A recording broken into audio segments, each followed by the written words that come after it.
Salut à tous, c'est le mousquetaire. Dans cette vidéo, on va analyser une main que Yoviral a jouée en partie cash game Aztecs aux États-Unis pour déterminer si c'est un vrai bon joueur ou s'il est très fort en marketing et qu'il a réussi à berner tout le monde français du poker. C'est parti, on se lance dans la vidéo.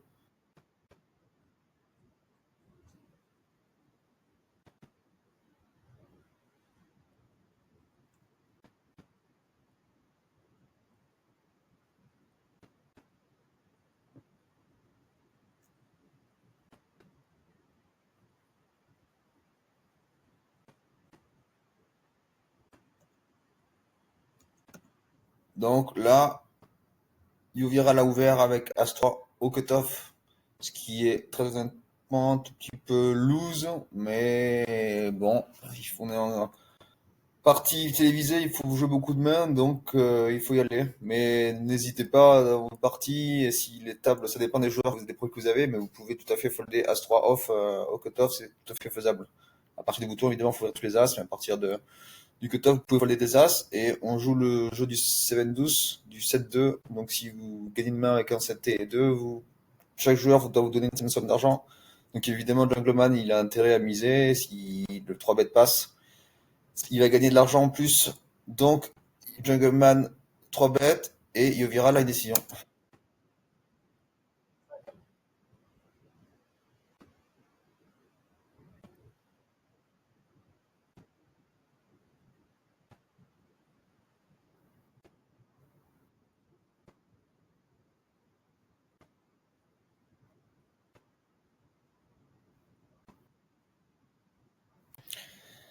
Alors là, de toutes les possibilités, comme toujours en poker, il y a trois solutions. Soit vous foldez, soit vous suivez, soit vous relancez. Donc là, il pouvait soit folder, ce qui était évidemment l'option, la meilleure option, ce que je vous recommande de faire tout le temps en casino. Si vous voulez gagner dans les casinos, si vous faites 3 bêtes, il faut être extrêmement serré parce que les gens ne 3 bêtent pas suffisamment. Donc je le répète ici sur cette chaîne.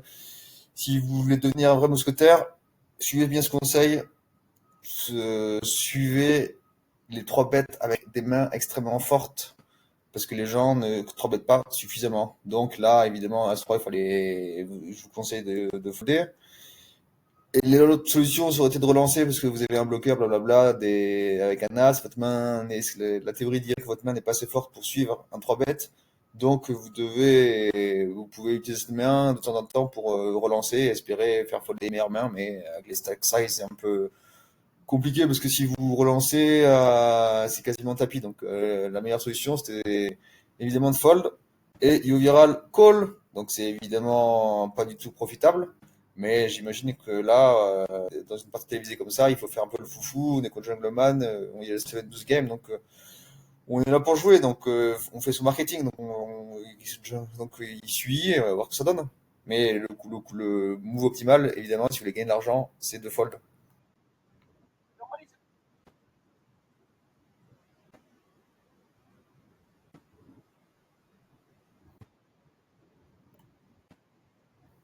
Ouh, là, par contre, ça devient intéressant parce que sur tous les flops tellement ennuyants qu'on aurait pu toucher, là, chacun des deux joueurs touche une paire. Donc, vu l'action pré-flop, vu comment ils ont l'air d'être tôt, les petits, là, à mon avis, ça va envoyer des marmites. Il y en a au moins un des deux qui va se mettre tapis à un moment donné, soit en bluff, soit en value suicide, on ne sait pas ce qui va se passer, mais j'ai hâte de voir ça. Donc là, le flop, un flop comme ça, c'est un très bon flop évidemment pour celui qui a relancé pré-flop pour Jungleman, puisqu'il a l'avantage, il a beaucoup plus de As-Roi, de As-As, de Roi-Roi. Et le Roi touche beaucoup plus sa range que le caller. Le caller, normalement, il va surtout toucher des flops avec des dames high. Mais donc le Roi, normalement, là, sur un flop comme ça, il faut miser un tiers pot, c'est ce que la théorie dirait, vous avez un avantage de range, donc vous misez un tiers pot.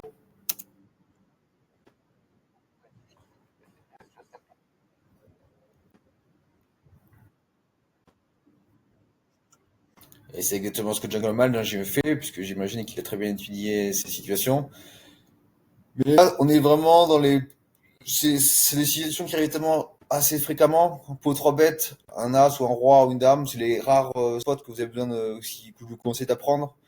Mais le reste, 95% du GTO, ne vous embêtez pas avec ça.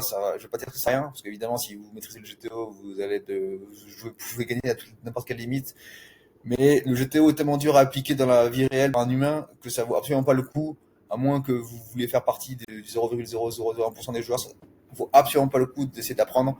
Beaucoup plus apprendre et se concentrer sur essayer d'exploiter les grosses faiblesses des joueurs que tous les joueurs ont, qui sont de pas assez bluffés et de trop call. Et donc juste de quasiment tout en fall, de toujours croire votre adversaire. C'est ce que je recommande sur cette chaîne. Si vous voulez gagner de l'argent en poker, donnez du crédit à votre adversaire.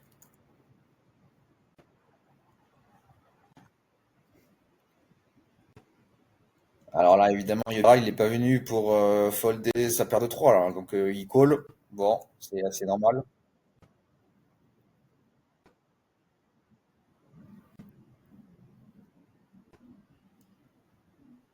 Ah, bah ça, c'est une carte intéressante. Parce qu'évidemment, ça fait rentrer toutes les flushs.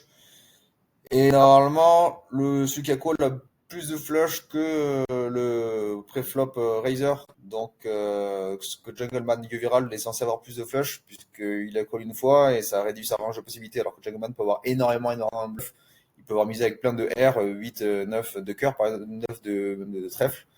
Et se retrouver là-dessus avec beaucoup plus statistiquement de mains qui n'ont pas de couleur. Donc là, normalement, c'est une bonne carte pour check.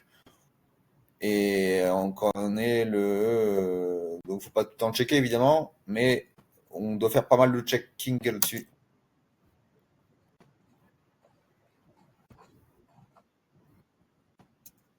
Et Jungle qui suit la théorie, qui check l'œil viral. S'il est venu jusque-là, c'est pas pour simplement check back sa paire de 3 j'imagine. Et donc, vu que ça fait une carte card qui lui fait rentrer beaucoup de très bonnes mains, il va sûrement tenter un bluff, le connaissant, le yo viral.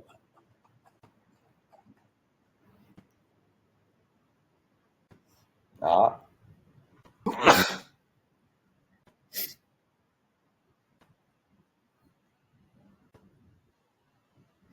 Et la scare card, la carte qui fait peur par excellence, la quatrième carte qui complète la quinte.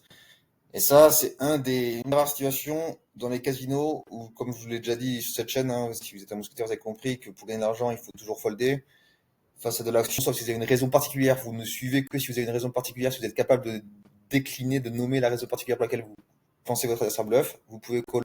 Mais le seul spot de tous les spots du poker où les gens vont faire des bluffs, alors qu'ils bluffent rarement, ce sont les spots où il y a quatre cartes de la même couleur, une quatrième carte qui complète, et les gens disent allez c'est bon, je vais représenter, j'ai rien, je fais semblant que j'ai un pic par exemple. C'est le seul spot où même les gens qui ne bluffent jamais vont tenter des bluffs. Donc c'est là vous pouvez overcall et recall si c'est mal représenté. Quoi. Mais là, donc les deux jungles vont avoir pas mal de pics. S'il a un pic, ça serait une main comme les valets ou un roi. La plupart de ces mains avec les 3 bêtes, elles sont suitées. Donc, vu qu'il y a le roi, la dame, le 10, il n'y a pas tant de piques que ça finalement. Quoi. Et vu s'il a l'as de pique, il va souvent continuer ses bluffs. Donc là, logiquement, c'est une bonne carte. On a besoin de checker beaucoup pour protéger notre range. Quoi.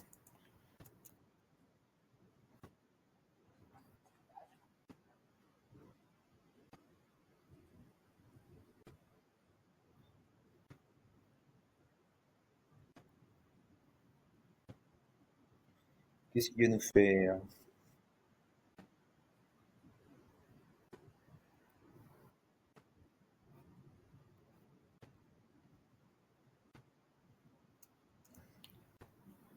alors, on a de la pub, désolé. Mais une main extrêmement intéressante. Alors, je vais vous remontrer ça au ralenti. Un truc intéressant que je vois, c'est l'attitude de Jungle quand il call, quand il fold, quand il check. Il dit vraiment, allez, j'abandonne. Regardez bien son expression faciale, c'est vraiment, allez, j'abandonne, t'as gagné, j'ai réfléchi pendant longtemps avant ce que je bluffe ou pas. Et finalement, allez, je te laisse. Voilà. Il lève les yeux au ciel et c'est quelque chose que j'ai quasiment jamais vu qui que ce soit faire ça sans que ce soit vraiment réel, quoi. Quelqu'un qui fasse semblant de lever les yeux au ciel en mode, allez, c'est bon, je te laisse le coup. J'ai jamais vu ça quasiment. Donc quand quelqu'un vous fait ça, qui lève les yeux au ciel en mode allez, j'abandonne, ouais, je vous conseille de miser tout le temps, quoi. Et là, il n'imagine pas une seule seconde que Vio Viral peut avoir une main aussi pourrie que As-3 off. Et il se dit que toutes les mains que Vio Viral a, il va forcément perdre. Soit il a un pic, soit il a une paire intermédiaire, il va toujours perdre le coup. Donc il est tellement sûr de perdre le coup qu'il lève les yeux au ciel pour lui dire c'est bon, t'as gagné, quoi. Mais finalement, mais Vio Viral a même pas a rien. Enfin, il a une paire de 3.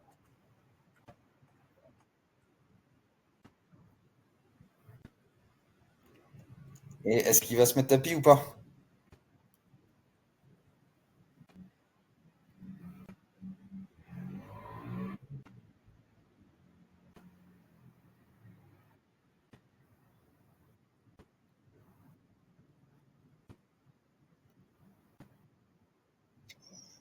Ah, il attrape le temps.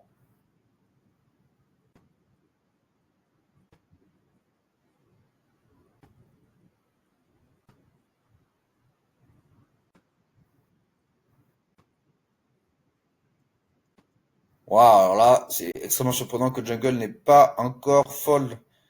Vous connaissez ces spots, hein, une fois que quelqu'un mise gros sur la quatrième carte, il est en train de dire qu'il est à soit, en fait, il a soit valet de pique, soit as de pique, tout simplement. Donc d'un coup, en fait, votre paire de 7 elle devient un bluff catcher raisonnable, quoi.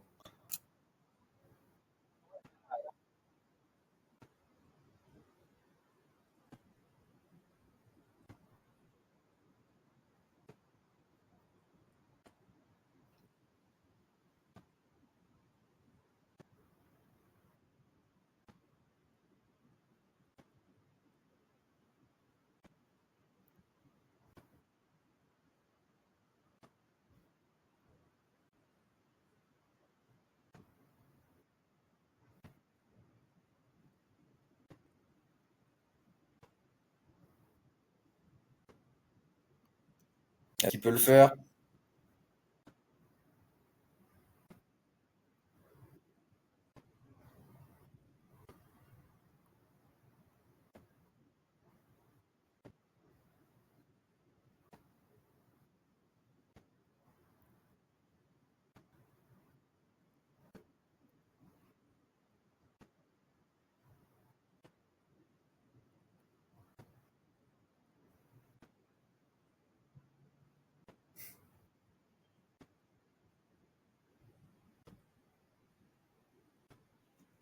Alors là, un petit truc, le fait que Jungle ne dise rien et soit totalement avachi sur le côté, ça augmente un petit peu légèrement la probabilité qu'il soit en train de bluffer parce que ça enlève les fois où il est très confiant et il va. Il y a des fois où vous avez les nuts et de temps en temps, ça va vous arriver de parler à votre adversaire et parce que vous êtes confiant et alors que vous le faites jamais en bluff. Quand vous êtes en bluff, vous êtes beaucoup moins en confiance, c'est très dur de parler. Donc il y a un certain pourcentage de fois où il serait en train de parler à Jungleman et il n'est pas en train de le faire. Donc ça augmente un tout petit peu et de quand même de 15% à 20% la probabilité que Yoviral soit en train de bluffer. Et je pense que Jungleman, il sait très bien ça et c'est pour ça qu'il est encore en train de réfléchir. Qui d'ailleurs veut dire à quel point il est bon parce que s'il est en train de réfléchir sur une main comme ça, qui d'entre vous serait déjà serait là avec cette deux, mais qui d'entre vous serait en train de réfléchir avec quatrième paire sur ce board là? Parce que son instinct lui dit qu'il y a vraiment une possibilité qu'il soit en train de bluffer Yoviral.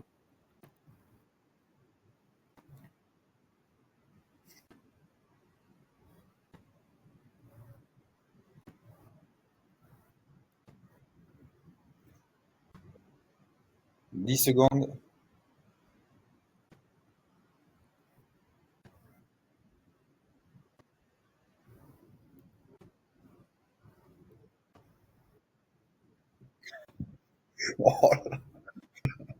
Waouh, waouh, waouh, waouh, waouh. Alors, j'avais pas vu les mains. Je pensais, sincèrement, je pensais même pas qu'il allait call, mais c'est absolument incroyable. J'en reviens toujours pas. Je pensais pas, franchement, je pensais pas qu'il collait, quoi. J'étais persuadé qu'il faisait ça un peu pour son image, le marketing et tout, mais, waouh, la lecture, mais incroyable. Donc, je pense que le fait que Viral n'ait rien dit, qu'il était totalement avaché sur le côté, ça a influencé sa décision, parce que Jungleman, il sait évidemment, il sait ça instinctivement. Et il fait un call, mais de légende.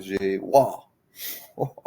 Bon, bah, si vous voulez plus d'analyse, Donc, en tout cas, là, ce qu'on peut déterminer, ce qui est sûr à 100%, c'est que Jungleman, c'est un monstre. Alors après, est-ce que YoViral est vraiment bon? Il va falloir plus de vidéos. Donc, abonnez-vous à la chaîne, parce que c'est ce qu'on va essayer de déterminer dans les prochaines vidéos.